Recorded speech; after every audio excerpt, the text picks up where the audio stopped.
तर गोरेगावमधल्या प्रकरणावरून विरोधकांनी सरकारवर टीका केली आहे। तर राज्यामध्ये ड्रग्ज विरोधात कारवाई सुरू आहे असं मंत्री बावनकुळेंनी म्हटलंय।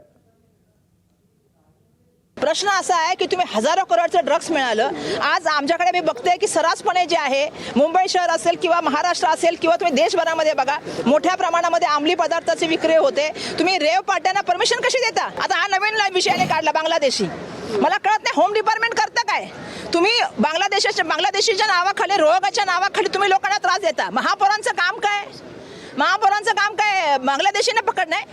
मग होम डिपार्टमेंट काय करतं? अमित शहानी राजीनामा द्यावा आणि मुख्यमंत्र्यांनी पण राजीनामा द्यावा, कारण महापौरांचं ते काम आहे। तुम्ही भारतीय ठरवणार कोण भारतीय आणि कोण भारतीय नाही।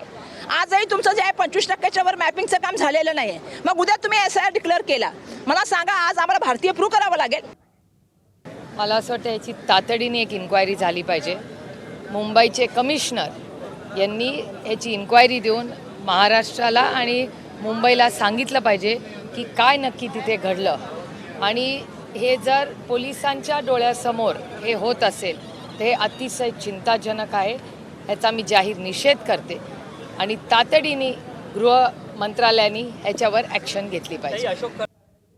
की आमचं सरकार हे संवेदनशीलपणे प्रत्येक घटनेला पकडत आहे। अशा व्यवसाय करणारे जे या ठिकाणी लोक आहेत, कोकीन ड्रग्स वगैरे, मोठ्या कारवाया सुरू झालेल्या आहेत। सरकारच त्या ठिकाणी मोठ्या प्रमाणावर सुमोठं या ठिकाणी मोठ्या कारवाया करतात। आधी तर कारवायाच व्हायच्या नाही।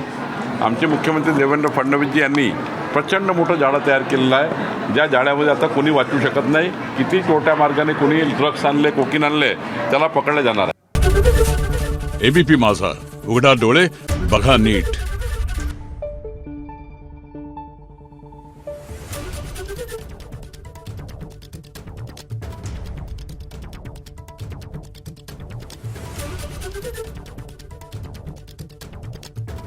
Thank you.